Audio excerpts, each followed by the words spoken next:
Sobat Iden. Kali ini Identitas bercerita tentang julukan Unhas dari masa ke masa.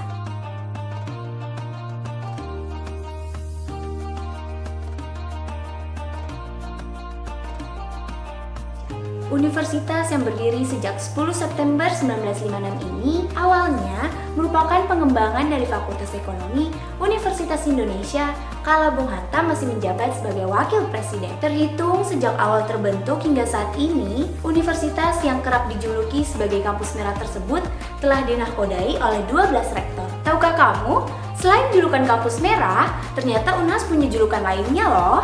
Hal tersebut merupakan representasi dari visi para rektor pada masa jabatannya. Berikut kami rangkum beberapa julukan Unhas tersebut. Yang pertama, Komuniversity.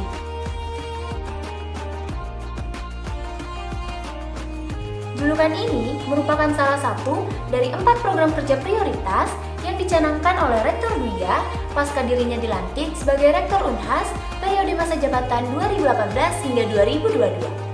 Peran Komuniversity ditingkatkan melalui inovasi dan kebermanfaatan IPTEX berbasis benua maritim Indonesia.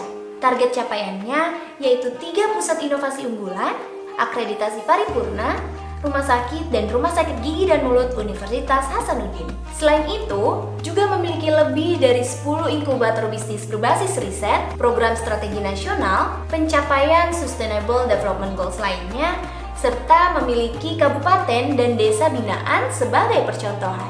Yang kedua, Humaniversity.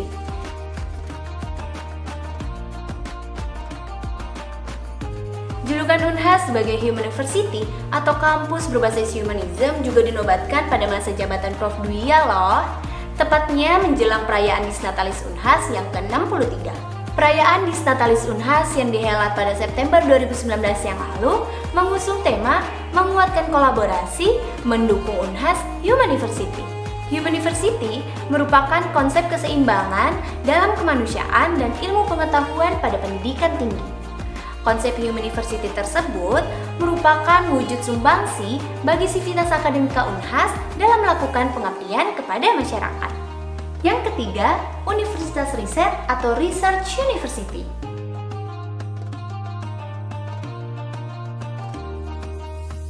Pada saat pertama kali terpilih sebagai Rektor Unhas pada tahun 2014 kemarin, Profesor Duya berjanji untuk mengarahkan ke visi pengembangan Unhas tahun 2030. Ia berjanji untuk menjadikan 100% kurikulum pembelajaran riset keunggulan berbasis maritim Indonesia. Julukan Unhas sebagai Research University sebelumnya juga telah diusung pada masa jabatan Profesor Idrus loh. Dikutip dari Bundel Identitas tahun 2013 edisi November, Unhas dinilai belum maksimal dalam mewujudkan dirinya sebagai Research University. Hal tersebut dikarenakan budaya meneliti di kampus yang masih sangat rendah. Terbukti dari sedikitnya jumlah proposal mahasiswa yang lolos ke PIMNAS serta jumlah penelitian dosen yang masih sangat kurang. Yang keempat, Universitas Maritim.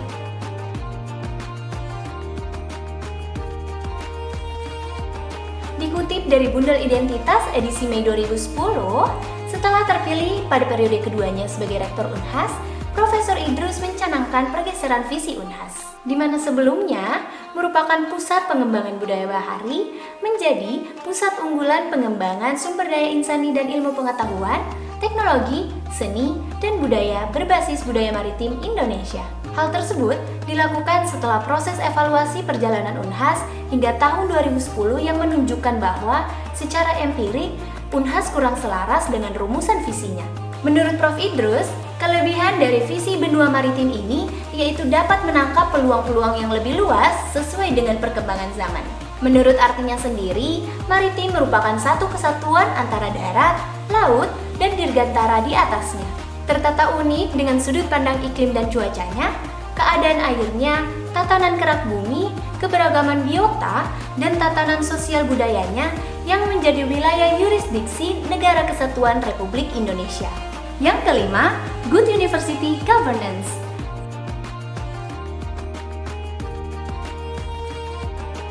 Setelah dilantik pada periode pertama masa jabatannya, Profesor Idrus bertekad untuk menerapkan konsep Good University Governance. Kala itu, konsep ini merupakan hal yang benar-benar baru dalam lingkup universitas di Indonesia.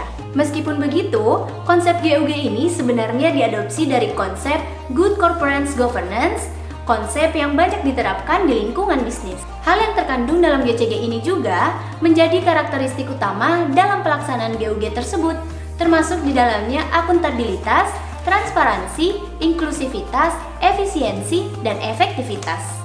Nah, yang terakhir nih Sobat Iden, yaitu Kampus Orde Otonomi.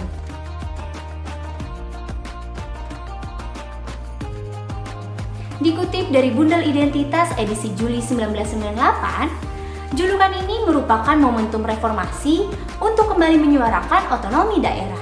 Nah, Sobat Iden mau tahu nggak? Bahkan sebuah papan yang bertuliskan Kampus Orde Otonomi di tengah taman terpampang jelas dan tak luput dari setiap pasang mata yang melewati kampus merah tersebut. Perancangannya itu sendiri dilakukan tepat tengah malam pada 17 Agustus kala itu. Hal tersebut dimaksudkan untuk membangkitkan semangat dalam rangka memajukan Indonesia Timur. Namun sayangnya, julukan Kampus Orde Otonomi ini kurang populer di kalangan mahasiswa. Hal tersebut dikarenakan kurangnya sosialisasi.